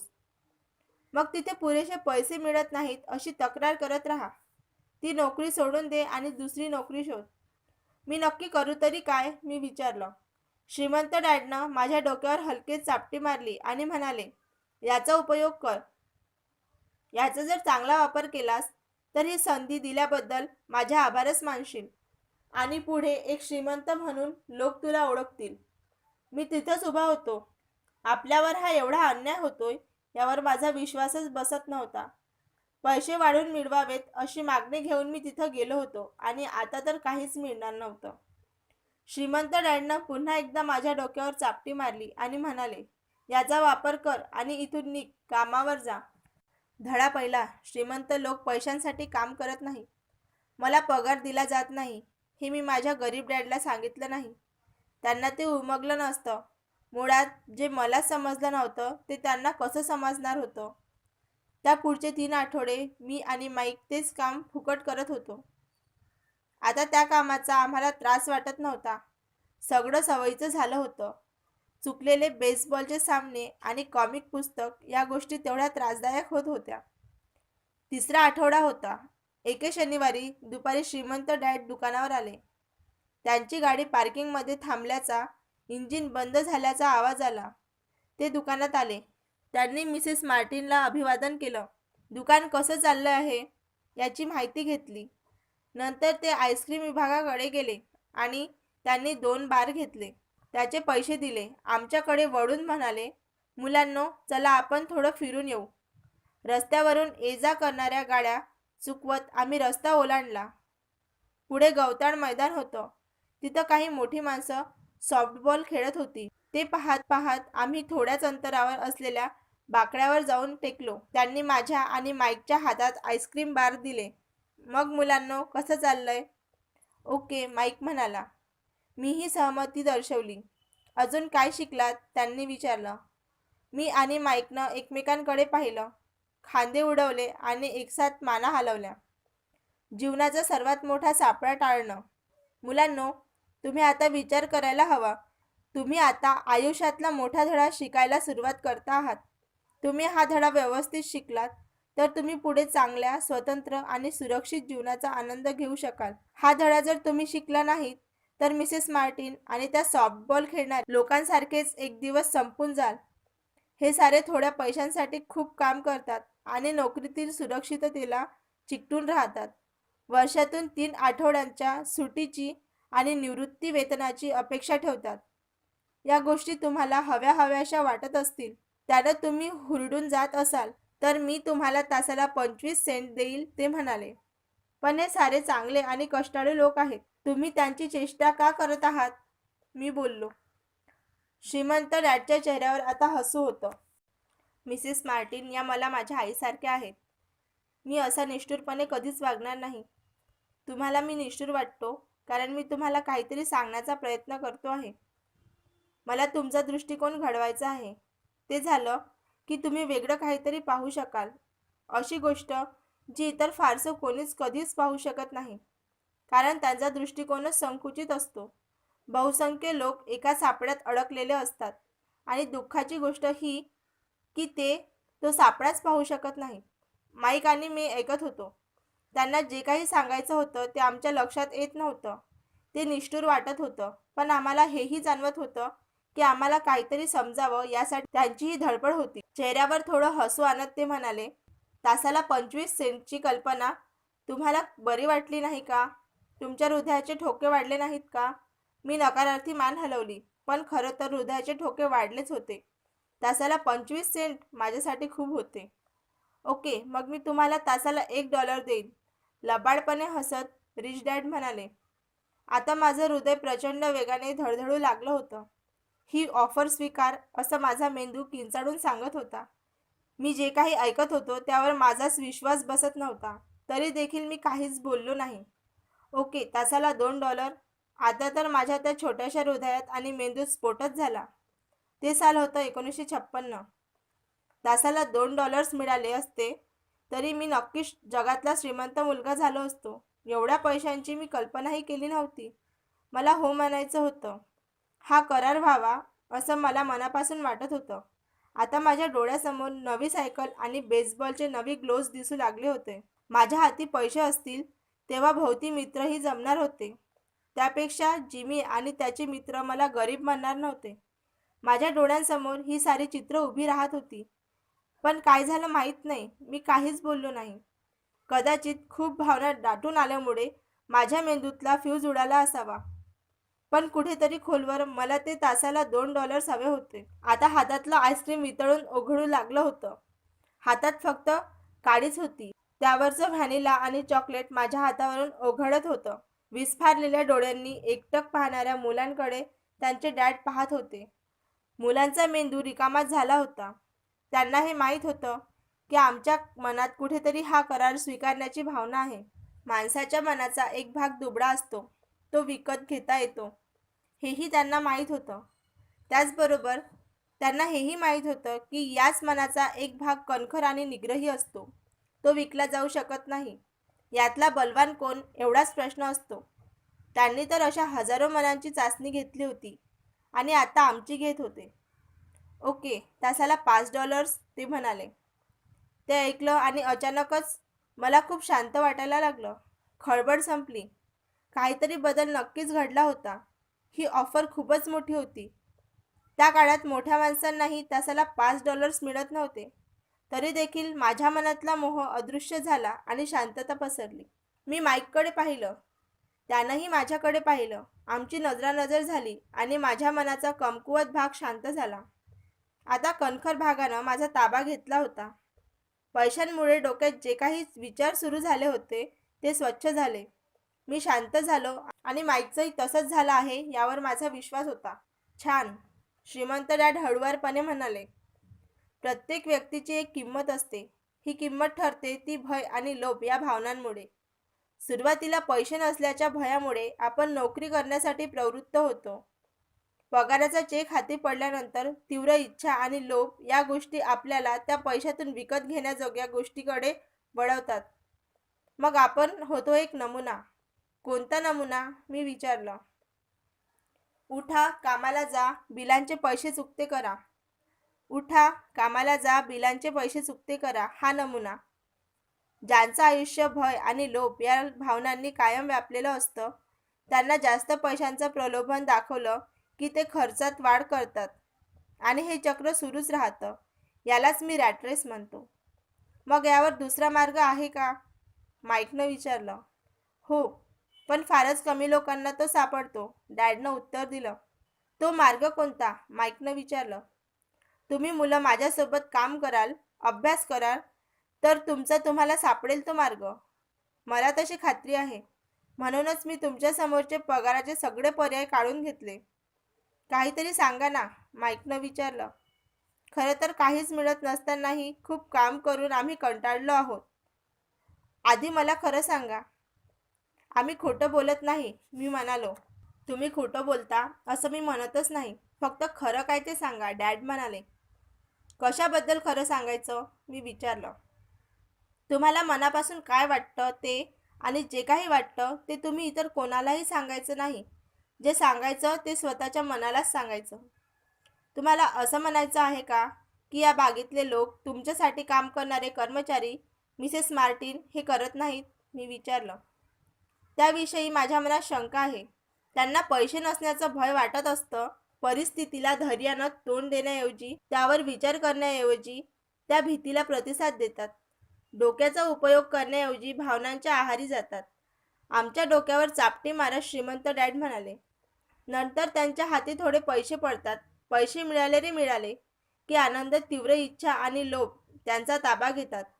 या गोष्टी लक्षात घेण्याऐवजी ते त्या भावनांना प्रतिसाद देतात. म्हणजे त्यांच्या भावनाच विचार करतात, माईक म्हणाला. अगदी बरोबर, डॅड म्हणाले. त्यांना मनापासून काय वाटतं हे सत्य पचवण्याऐवजी ते या भावनांनाच प्रतिसाद देतात. असा विचार करण्याचंच त्यांना भय वाटतं. त्यामुळे ते कामाला जातात. त्यांना असं वाटतं की पैशांमुळे आपली भीती कमी होईल. पण तसंही होत नाही. ती भीती वारंवार डोकं वर काढते. मग ते पुन्हा कामाला जातात. पुन्हा तीच आशा बाळगतात. पुन्हा एकदा भीती वाटत राहते. काम करणं, पैसे मिळवणं, काम करणं, पैसे मिळवणं या सापड्यात त्यांना ही भीतीच अडकवते. ही भीती कधीतरी जाईल असंही त्यांना वाटत असतं. पण दररोज सकाळी ते झोपेतून उठले की ही भीतीही जागी होते. लक्षावधी लोकांना तर ही भीती रात्रभर जागच ठेवते. त्यामुळे त्यांच्या रात्री काळजीच्या होतात. मग कशीबशी झोप घेऊन ते कामाला जातात. मनात एकच आशा असते की आपल्याला कुरतडणारी ही भीती पगार मिळाल्यानंतर जाईल. त्यांचा पैसाच त्यांचं आयुष्य चालवत असतो हे सत्य ते स्वतःशीच नाकारतात. त्यामुळे त्यांच्या भावनांवर, मनावर आणि आत्म्यावरही पैशांची सत्ता चालते. श्रीमंत डॅड बोलत होते. त्यांचे शब्द आमच्या मनात झिरपू देत होते. माईक आणि मी त्यांचं ऐकत होतो. पण ते जे काही सांगत होते त्याचं पूर्ण आकलनही होत नव्हतं. मोठी माणसं कामाला जाण्याची घाई करतात हे मला माहीत होतं. मला त्यांचं आश्चर्यही वाटायचं. मला एवढंच वाटायचं की ते मौजेचं नसावं. पण ते समाधानी दिसायचे नाहीत. मग त्यांना कामाची घाई का असते हेही मला समजायचं नाही. ते जे काही बोलत होते त्यातलं जेवढं शक्य आहे तेवढं आम्ही आत्मसात केलं असावं असं त्यांना वाटलं. मग ते म्हणाले, मुलांनो, हा सापळा तुम्ही टाळायला हवा. मला तुम्हाला हेच तर शिकवायचं आहे. फक्त श्रीमंत होणं नाही, श्रीमंत होण्यानं प्रश्न सुटत नाहीत. सुटत नाहीत? मी आश्चर्यानं विचारलं. नाही, प्रश्न सुटत नाहीत. मला दुसऱ्या भावनेवर म्हणजे तीव्र इच्छेवर बोलू द्या. काहीजण त्याला लोभ किंवा हाव म्हणतात, पण मी त्याला तीव्र इच्छा म्हणतो. एखाद्या चांगल्या, मोहक, मौजेच्या किंवा खळबळजनक गोष्टीची इच्छा करणं योग्य आहे. म्हणूनच माणसं ही पैशांसाठी नाही, तर इच्छेसाठी काम करतात. त्यांना पैशांची तीव्र इच्छा असते. त्यांना वाटतं की आपण आनंद विकत घेऊ शकतो, पण ते पैशांनी जो आनंद विकत घेतात, तो मिळवण्यासाठी अधिक पैशांची गरज भासते. भीती आणि तीव्र इच्छा यांमुळे त्यांच्या जीवाला जी काळजी लागून राहिलेली असते, ती पैशानं दूर होईल असा विचार करत ते काम करत राहतात. पण पैसा हे करू शकत नाही. श्रीमंत सुद्धा? माईकनं विचारलं. हो, यात श्रीमंत लोकही येतात. खरं तर अनेक श्रीमंत माणसं ही श्रीमंत असतात. ती तीव्र इच्छेमुळे नव्हे, तर तीव्र इच्छेमुळे किंवा भीतीमुळे. पैसा नसण्याचं, गरीब असल्याचं भय पैशांमुळेच नाहीसं होईल असं वाटून ते मोठ्या प्रमाणावर पैसा साठवतात. नंतर त्यांच्या लक्षात येतं की ही भीती आता अधिकच वाढलेली आहे. आता त्यांना गमावण्याची भीती असते. माझ्या काही मित्रांकडे भरपूर पैसा आहे, तरी देखील ते खूप काम करत राहतात. माझ्या माहितीत अशी काही माणसं आहेत ज्यांच्याकडे लक्षावधी डॉलर्स आहेत, पण गरीब असताना ते जेवढे घाबरलेले नव्हते तेवढे आत्ता आहेत. आपण पैसे गमावू अशी त्यांना भीती वाटते. ज्या भीतीपोटी ते श्रीमंत झाले, ती भीती नाहीशी होण्याऐवजी आता जास्तच वाढली आहे. त्यांच्या मनाचा दुबळा आणि गरजू भाग आता वरचढ झाला आहे. विकत घेतलेली मोठी घरं, गाड्या आणि उच्च राहणी गमावण्याची त्यांना भीती वाटते. आपण पैसे गमावले तर मित्र काय म्हणतील याची त्यांना भीती वाटते. भरपूर श्रीमंत असलेले अनेक जण मनानं दुबळे आणि निराश असतात. मग गरीब माणूस अधिक सुखी असतो का? मी विचारलं. नाही, मला तसं नाही वाटत, डॅड म्हणाले. पैसा किंवा तो विषय टाळणं हे त्याला चिकटून राहण्यासारखंच आहे. तेवढ्यात एक रिकाम टेकडा आणि जरा वयस्क माणूस आमच्या जवळून चालत गेला. तो तिथल्याच एका कचरापेटीशी थांबला. त्यानं तिथं काहीतरी उचकापाचक केली. आधी कदाचित आम्ही त्याच्याकडे दुर्लक्ष केलं असतं, पण आता त्याच्याकडे कुतूहलानं पाहत होतो. श्रीमंत डॅडनं खिशातून $1 काढला आणि त्या माणसाला तो डॉलर घेण्याचा इशारा केला. पैसे पाहिल्याबरोबर तो माणूस लगबगीनं जवळ आला. पैसे घेतले, खूप सारे धन्यवाद दिले आणि आपल्या नशिबाचं कौतुक करत तिथून निघून गेला. हा माणूस आणि माझे कर्मचारी यांच्यामध्ये फारसा फरक नाही, डॅड बोलू लागले. मी पैशांना अजिबात महत्त्व देत नाही असं म्हणणाऱ्या अनेकांना मी भेटलो आहे. ते असं म्हणतात, तरी देखील दिवसाचे 8 तास काम करत राहतात. याचाच अर्थ ते सत्य नाकारतात. ते जर पैशाला महत्त्व देत नसतील तर इतकं काम कशासाठी करतात? पैसे साठवणाऱ्या लोकांपेक्षा ते जास्त विकृत आहेत. हे बोलणं ऐकत असतानाच माझ्या मनात माझ्या डॅडविषयी विचार येत होते. मी पैशांना अजिबात महत्त्व देत नाही हे वाक्य ते असंख्य वेळा म्हणत असत. मी काम करतो कारण मला ते आवडतं असं सांगून ते स्वतःची समजूत घालून घेत होते. मग आम्ही काय करायचं? मी विचारलं. भीती किंवा लोभ नष्ट होत नाहीत तोपर्यंत आपण कामच करायचं नाही का? नाही, तसं करणं म्हणजे काळाचा अपव्ययच आहे. भावनांमुळेच तर आपण मानव आहोत. त्यामुळे आपली घडण अकृत्रिम आणि खरी बनवा. भावना म्हणजे उत्साह. मुळात तुमच्या भावना मनापासून आणि खऱ्याखुऱ्या असू द्या. कुठल्या भावना खऱ्या आणि कुठल्या कृत्रिम हे ओळखायला शिका. तुमचे मनोव्यापार आणि भावना यांचा मेळ घाला आणि त्यांचा उपयोग तुम्हाला अनुकूल असेल असा करून घ्या. वा, माईक म्हणाला. मी आता जे बोललो त्यावर फार विचार करत बसू नका. येत्या काळात त्याची जाणीव तुम्हाला आपोआपच होईल. मुळात तुम्ही तुमच्या भावना ओळखायला शिका. त्या लाटेमध्ये वाहून जाऊ नका. बहुसंख्य लोकांना हेच समजत नाही की त्यांच्या भावनाच विचार करू लागल्या आहेत. तुमच्या भावना या भावनाच असतात आणि तुम्ही तुमचा विचार करायला शिकणं महत्त्वाचं आहे. तुम्ही एखादं उदाहरण देऊ शकाल का? मी विचारलं. नक्कीच, डॅडनं उत्तर दिलं. जेव्हा एखादा माणूस म्हणतो की मला नोकरीची गरज आहे, तेव्हा त्याचा अर्थ असा असतो की त्याच्या भावना विचार करत आहेत. पैसे नाहीत हे भयच नोकरीविषयीचा विचार उत्पन्न करतं. पण बिलं चुकती करायची असतील तर पैशांची गरज लागणारच ना, मी म्हणालो. निश्चितच तशी गरज असेल, पण मी एवढंच म्हणतो की भीतीच विचार करत असते. श्रीमंत डॅड हसत म्हणाले. मला नाही समजलं, माईक म्हणाला. उदाहरणच देतो. समजा पुरेसे पैसे नाहीत अशी भीती उत्पन्न झाली, तर लगेच ती नाहीशी करण्यासाठी पैसे मिळवणे आणि त्यासाठी नोकरी करण्याऐवजी या भीतीवर हाच दीर्घकालीन उपाय आहे का, असा प्रश्न स्वतःलाच विचारता येईल. माझ्या मते त्याचं उत्तर नाही हेच आहे. विशेषतः जेव्हा एखाद्या व्यक्तीच्या आयुष्याचा विचार होत असतो, तेव्हा तर उत्तर नाही हेच असतं. कारण नोकरी हा दीर्घकालीन प्रश्नावरचा अल्पकालीन उपाय आहे. आता माझ्या मनाचा गोंधळ उडाला होता. मग मी न भिता स्पष्टपणे विचारलं. माझे डॅड नेहमी सांगतात की शाळेत जा, चांगले गुण मिळवा, म्हणजे तुम्हाला चांगली आणि सुरक्षित नोकरी शोधता येईल. ते कसं काय? ते असं का म्हणतात ते मला माहीत आहे, श्रीमंत डॅड हसत म्हणाले. बहुसंख्य लोक त्याचीच शिफारस करतात. त्यांच्यासाठी ही सर्वोत्तम कल्पना असते. केवळ भयामुळेच ही शिफारस केली जाते. म्हणजे माझे डॅड घाबरल्यामुळं असं म्हणतात? हो, श्रीमंत डॅड म्हणाले. तू पैसे कमावू शकणार नाहीस आणि त्यामुळे समाजात राहण्यास लायक राहणार नाहीस, या भीतीपोटी ते असं म्हणतात. गैरसमज करून घेऊ नकोस. ते तुझ्यावर प्रेम करतात आणि तुला चांगले मित्र मिळावेत, तुझं भलं व्हावं असंच त्यांना वाटतं. मला वाटतं त्यांना वाटणारी भीती समर्थनीय आहे. शिक्षण आणि नोकरी महत्त्वाची आहे, पण ती आपल्या भीतीला हाताळू शकत नाही. ज्या भयामुळे ते सकाळी लवकर उठून कामाला जातात, त्या भयामुळे तू देखील शाळेत जावं असं त्यांना वाटतं. मग तुमचं काय मत आहे, मी विचारलं.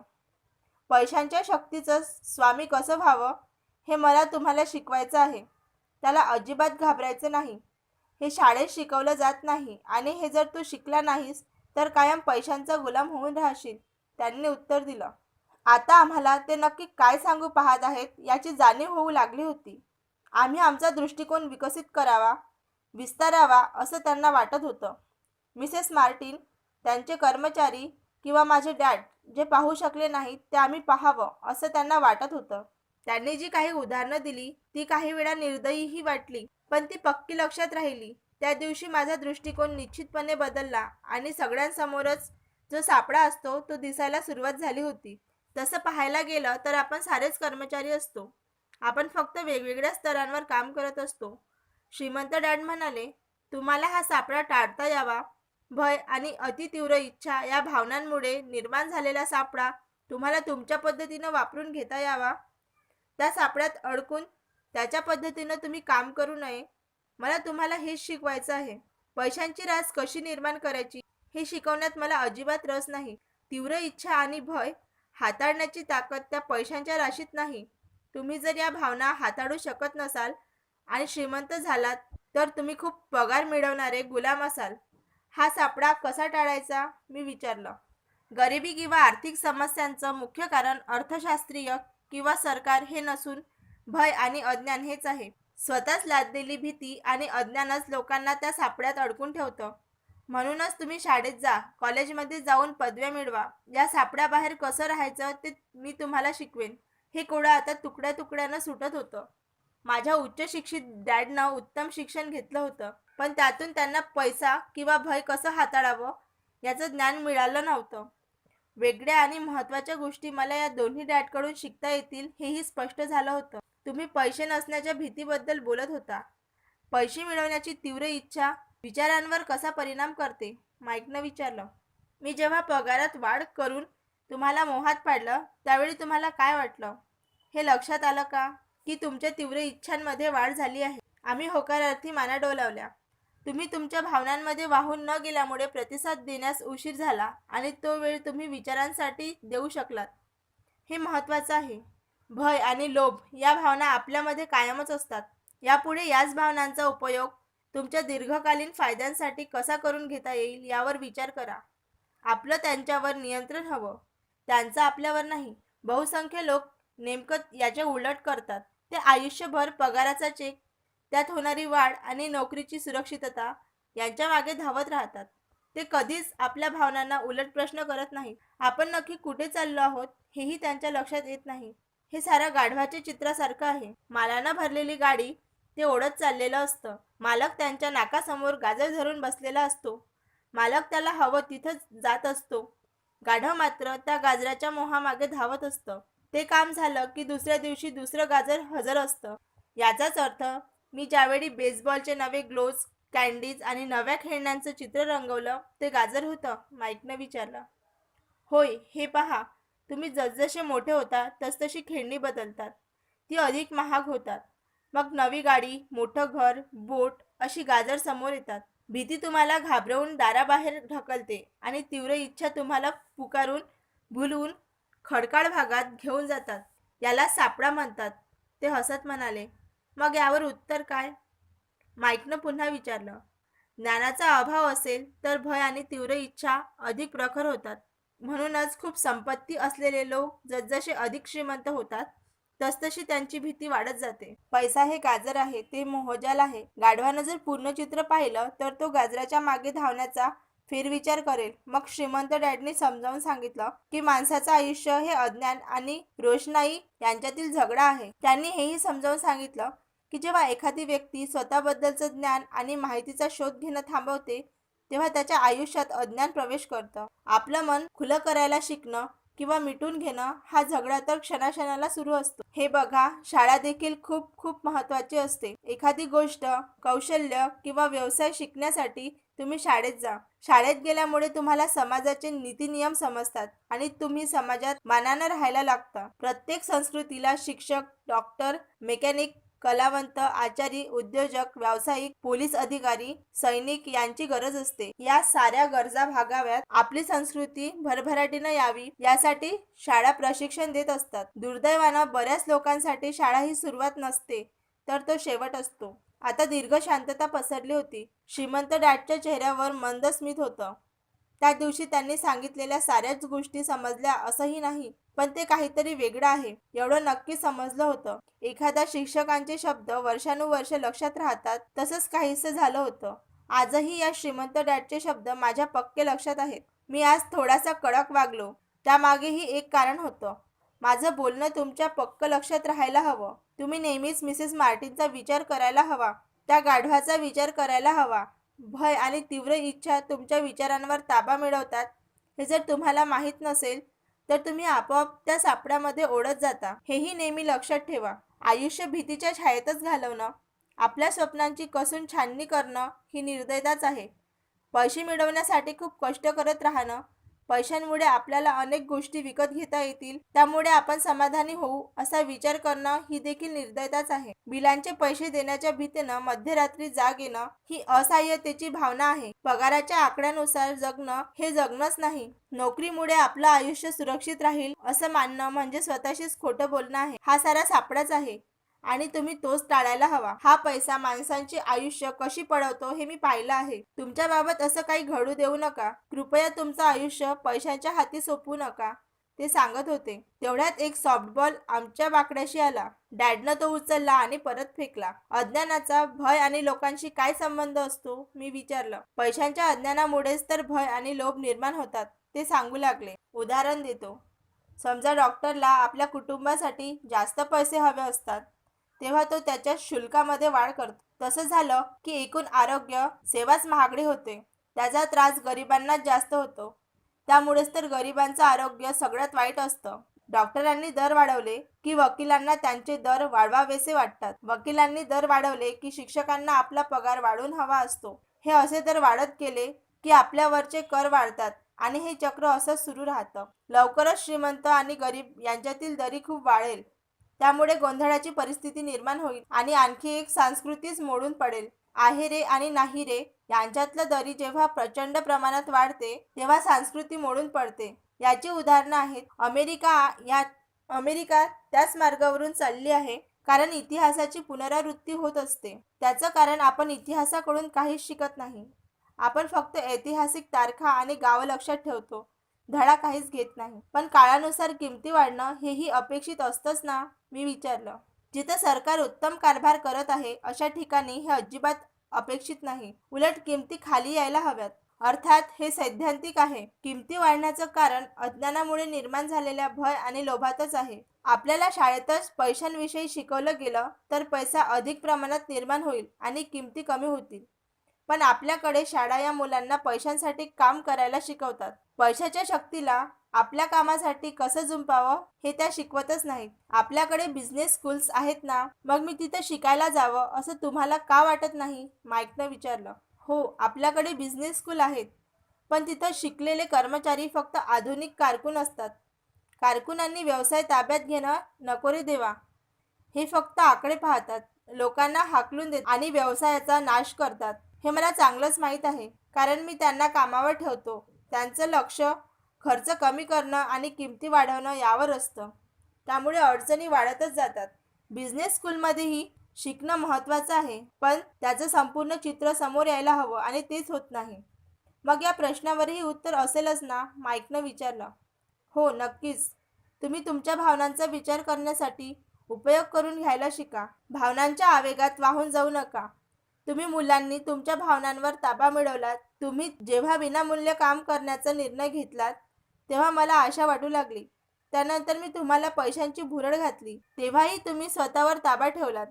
खरं तर मी तुमच्या भावनांवर हल्लाच केला होता, तरीही तुम्ही विचार केलात. ही पहिली पायरी आहे, त्याने उत्तर दिलं. ही पायरी इतकी महत्त्वाची का आहे? मी विचारलं. हे तुम्ही शोधून काढायला हवं. तुम्हाला जर शिकायचं असेल तर मी तुम्हाला ब्रायर पॅचकडे घेऊन जाईल. ती जागा जवळजवळ प्रत्येकजण टाळतो. तिथं जायला बहुसंख्य घाबरतात. मी तुम्हाला तिथं नेईन. तुम्ही जर माझ्यासोबत आलात तर पैशांसाठी काम करण्याची कल्पना तुम्हीच सोडून द्याल आणि त्याऐवजी पैसे तुमच्यासाठी कसं काम करतात हे शिकाल. आम्ही जर तुमच्यासोबत आलो तर आम्हाला काय मिळेल? मी विचारलं. आणि तुमच्याकडून शिकायचं ठरलं तर काय मिळेल? ब्रायर रॅबिटला जी गोष्ट मिळाली तीच, श्रीमंत डॅड म्हणाले. टारबेबीकडून स्वातंत्र्य. ब्रायर पॅच आहे? मी विचारलं. होय, ब्रायर पॅच म्हणजे आपली भीती आणि लोभ, भय न बाळगणं आणि लोभ, कमकुवतपणा आणि गरजांशी दोन हात करणं, हाच एक मार्ग आहे. हा मार्ग तुमच्या विचारांच्या निवडीतूनच शोधता येतो किंवा सापडतो. आपल्या विचारांच्या निवडीतून? माईक कोड्यात पडला. होय, भावनांना प्रतिसाद देण्याऐवजी आपण काय विचार करण्याची निवड करायला हवी. अडचणीत सापडल्यावर जाग येणं, अडचणी सोडवण्यासाठी कामावर जाणं, बिलं भागवण्यासाठी पैशांचा विचार करणं हेच तर सतत सुरू असतं. चिंतन आणि मननामुळे आपल्याला स्वतःलाच एक प्रश्न विचारण्यासाठी वेळ मिळतो. खूप कष्ट करणं हेच या प्रश्नावरचं उत्तर आहे का? हा तो प्रश्न. याचं उत्तर आहे, माझ्यावर भयाचा ताबा आहे आणि तेच उत्तर स्वतःला देण्याचीही बहुतेकांना भीती वाटते. इतकी की ते विचार करणंच सोडून देतात. त्यामुळे विचारांची निवड करायला हवी. स्वातंत्र्याचा रस्ता तिथूनच जातो. हे करायचं कसं? माईकनं विचारलं. तेच मी तुम्हाला शिकवेन. सकाळी कॉफी घटाघट पिऊन घराबाहेर पडण्यासारखे प्रतिसाद देण्यापेक्षा मी तुम्हाला नीट विचार करण्यासाठी विचारांची निवड कशी करायची हे शिकवेन. मी याआधी काय सांगितलं आहे ते आठवा. नोकरी हे दीर्घकालीन प्रश्नावरचं अल्पकालीन उत्तर आहे. बहुसंख्य लोकांच्या मनात एकच प्रश्न असतो आणि तो अल्पकालीन असतो. महिन्याच्या शेवटी बिलच असतात. हे स्टार बेबी, त्यांच्याच भीतीमुळं त्यांचंच आयुष्य पैसाच चालवत असतं. पैशांविषयीच्या भय आणि अज्ञानामुळे हे घडतं असंही म्हणता येईल. त्याच अज्ञानामुळे जे त्यांच्या वाडवडिलांनी केलं, उठा पैशांसाठी कामाला जा, तेच तेही करत आहेत. दुसरा कोणता मार्ग आहे का हे शोधण्यासाठीही त्यांच्याकडे वेळ नाही. त्यांच्या भावना त्यांच्या विचारांचा ताबा ठेवतात. हे उलट असायला हवं. भावनेनं विचार करणं आणि डोक्यानं विचार करणं यातला फरक सांगू शकाल का? माईकनं विचारलं. हो, मी हे नेहमीच करतो, डॅड म्हणाले. प्रत्येकाला नेहमीच काम करावं लागतं, किंवा श्रीमंत लुच्चे असतात, किंवा मी दुसरी नोकरी मिळवेन, किंवा मी या पगारवाढीसाठी लायक आहे. तुम्ही मला गृहीत धरू नका, अशी वाक्ये मी नेहमीच ऐकत आलो आहे. हा झाला भावनिक विचार. आणि इथं मी काही गमावत आहे का? हा झाला डोक्याचा विचार. असे विचार भावनिक विचारांना मागे सारून मुक्त विचार करण्यासाठी मोकळा वेळ देतात. मला हे मान्यच करायला हवं की हा उत्तम धडा होता. कोणीतरी तुमच्याशी चांगल्या भावनेनं आणि विचारांच्या स्पष्टतेनं बोलत असतं तेव्हा तो धडा उत्तमच असतो. विशेष करून जेव्हा माझे विचार स्पष्ट नव्हते आणि मी भावनेच्या भरात बोलत होतो. आम्ही आता दुकानाकडे परतत होतो. त्यावेळी श्रीमंत डॅडनं समजावून सांगितलं की श्रीमंत माणसं पैसा निर्माण करतात. ते पैशांसाठी काम करत नाहीत. ते म्हणाले की मी आणि माईक जेव्हा पैसे मिळवण्यासाठी खिशातून नाणी पाळत होतो, तेव्हा आम्ही श्रीमंत लोक ज्या प्रकारे विचार करतात त्याच्या अगदी जवळ होतो. फक्त ते काम बेकायदेशीर होतं. ते काम सरकार किंवा बँका करू शकतात, आम्ही नाही. त्यांनी मग हेही समजावलं की पैसे मिळवण्यासाठी कायदेशीर आणि बेकायदेशीर असे दोन्ही मार्ग आहेत. श्रीमंतांना हे माहीत असतं की पैसा हे मोहजाल आहे. जसं गाढवाला गाजराचं असतं, अगदी तसंच. पैसा हेच एकमेव सत्य आहे असा विचार करूनच अब्जावधी लोक त्याच्या मागे धावतात. पैसा ही एक व्यवस्था आहे. सामान्य लोकांचा अंधविश्वास, अज्ञान आणि त्यामुळे निर्माण झालेल्या भ्रामक कल्पनांमुळे हे पत्त्याचं घर उभं असतं. वस्तुतः अनेक बाबतीत गाढवाचं गाजर हे पैशांपेक्षा जास्त किमती आहे, असंही ते म्हणाले. ते अमेरिकेतील गोल्ड स्टँडर्डबद्दल बोलले. प्रत्येक डॉलर हा सिल्वर सर्टिफिकेटेड आहे, असंही त्यांनी सांगितलं. त्यावेळी अशी अफवा पसरली होती की अमेरिका गोल्ड स्टँडर्ड सोडून सिल्वर सर्टिफिकेशन स्वीकारणार आहे. त्यांना या गोष्टीची काळजी वाटत होती. मुलांना असं घडलं तर हाहाकार उडेल. गरीब, मध्यमवर्गीय आणि अज्ञानी लोकांची आयुष्य उद्ध्वस्त होतील. कारण त्यांच्या दृष्टीनं पैसा हे सत्य आहे. ते ज्यांच्यासाठी काम करतात, ती कंपनी किंवा सरकार त्यांची काळजी घेईल यावर त्यांचा विश्वास आहे. त्यावेळी ते काय म्हणत होते ते आम्हाला समजलं नाही, पण जशी वर्ष उलटली तसा त्यामागचा अर्थ आम्हाला समजला. जे इतरांच्या नजरेतून सुटतं ते पाहणं. आता आम्ही त्यांच्या दुकानाबाहेर होतो. ते त्यांच्या गाडीत बसत होते. बसता बसता म्हणाले, काम करत राहा. जेवढ्या लवकर तुम्ही पगाराच्या चेकची गरज विसराल, तेवढं तुमचं प्रौढ जीवन सुखावह होईल. मेंदूचा वापर करत राहा. विनामूल्य काम करा. मी तुम्हाला देऊ केलेल्या पैशांपेक्षा अधिक पैसा कमवण्याचे मार्ग तुम्हाला लवकरच सापडतील. इतर माणसं पाहू न शकणाऱ्या गोष्टी तुम्ही लवकर पाहाल. पैसा आणि सुरक्षिततेच्या मागे धावताना समोर असलेली संधी अनेकांना दिसत नाही. ती तुम्हाला दिसेल. तुम्हाला ज्या क्षणी अशी संधी दिसेल त्या क्षणापासून पुढे आयुष्यभर अशा अनेक संधी चटकन दिसतील. ज्यावेळी तुम्ही अशी संधी पकडून काहीतरी कराल त्यावेळी मी तुम्हाला वेगळं काहीतरी शिकवेन. सध्या हे शिका आणि आयुष्यातला सर्वात मोठा सापळा टाळा. मी आणि माईक दुकानात गेलो. आमचं सामान घेतलं. मिसेस मार्टिनचा निरोप घेतला. आम्ही पुन्हा एकदा त्याच बाकड्यावर जाऊन बसलो. विचार करण्यात आणि त्यावर चर्चा करण्यात बराच वेळ घालवला. पुढचा आठवडा शाळेच्या विचारात आणि बोलण्यात गेला. त्या पुढचे 2 आठवडे असेच गेले. तिसऱ्या शनिवारी मी मिसेस मार्टिनचा निरोप घेतला आणि कॉमिक पुस्तकांच्या स्टँडकडे आषाढभूतपणे पाहत होतो. आता मला दर शनिवारी 30 सेंट्स मिळत नसत, त्यामुळे पुस्तक घेणंही शक्य होत नव्हतं. आमचा निरोप घेऊन मिसेस मार्टिन त्यांचं काम करू लागल्या. ही गोष्ट मी याआधी पाहिली नव्हती. म्हणजे पाहिली होती, पण आज त्या दृष्टीनं पाहत होतो तशी पाहिली नव्हती. त्या कॉमिक पुस्तकाचं पहिलं पान अर्ध्यावर फाडत होत्या. तो फाडलेला भाग स्वतःकडे ठेवून पुस्तक एका पुठ्ठ्याच्या खोक्यात फेकत होत्या. मग मी त्यांना विचारलं की त्याचं काय करतात. त्या म्हणाल्या, मी ती पुस्तकं फेकून देते आहे. कव्हरचा वरचा भाग मी पुस्तकाच्या वितरकाला क्रेडिट म्हणून देते. आता तासाभरात येईल तो. माईक आणि मी तासभर थांबलो. तो वितरक आला. आम्ही त्याला आम्हाला कॉमिक पुस्तक मिळतील का असं विचारलं. तो म्हणाला, तुम्ही या दुकानात काम करत असाल तर मिळतील, पण ती तुम्हाला विकता येणार नाही. आमची भागीदारी पुन्हा सुरू झाली. माईकच्या तळघरात एक वापरात नसलेली खोली होती. ती आम्ही माईकच्या आईशी बोलून मिळवली. ती स्वच्छ केली आणि अशी फेकून दिलेली कॉमिक पुस्तकं त्यात साठवू लागलो. लवकरच आमच्याकडे शेकडो पुस्तकं जमली. मग आम्ही आमचं कॉमिक पुस्तकांचं ग्रंथालय लोकांसाठी खुलं केलं. माईकच्या धाकट्या बहिणीला आम्ही ग्रंथालय सांभाळण्याचं काम दिलं. त्यासाठी आम्ही तिला पैसेही देणार होतो. तिला अभ्यासाची आवड होती. तिला आम्ही ग्रंथपाल केलं. आमचं ग्रंथालय शाळा सुटल्यावर 2:30 ते 4:30 या वेळात सुरू राहणार होतं आणि शुल्क होतं 10 सेंट. शेजारी आजूबाजूला राहणारी मुलं आमची ग्राहक होती. ती 2 तासात कितीही पुस्तकं वाचू शकत होती. त्यांच्यासाठी हा किफायतशीर सौदा होता, कारण तेव्हा एक पुस्तक 10 सेंटला मिळायचं आणि 2 तासात ते 4-5 पुस्तकं वाचत होते.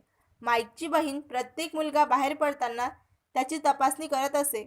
ती पुस्तकं नीट ठेवायची. रोज किती मुलं आली, ती कोण होती, त्यांचं मत काय होतं यांची नोंद ठेवायची. 3 महिन्यातच मी आणि माईक प्रत्येक आठवड्याला सरासरी $9.50 मिळवत होतो. आम्ही माईकच्या बहिणीला आठवड्याला $1 देत होतो. तिला पुस्तकं मोफत वाचण्याची मुभा होती, पण ती क्वचितच वाचत असे. ती नेहमी अभ्यासच करायची. प्रत्येक शनिवारी दुकानात काम करून आम्ही आमचा वायदा पाडला. आम्ही आता वेगवेगळ्या दुकानांतून फेकलेली पुस्तकं गोळा करत होतो. एकही पुस्तक न विकण्याचा त्या वितरकासोबत केलेला करारही आम्ही पाडला. वाचून वाचून पुस्तकांच्या चिंध्या झाल्या की आम्ही ते पुस्तक फाडून किंवा जाळून टाकायचो.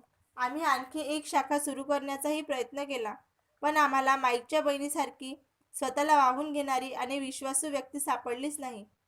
अगदी सुरुवातीच्या काळातच आम्हाला हेही सत्य समजलं की चांगली माणसं मिळणं हेही कठीण काम आहे.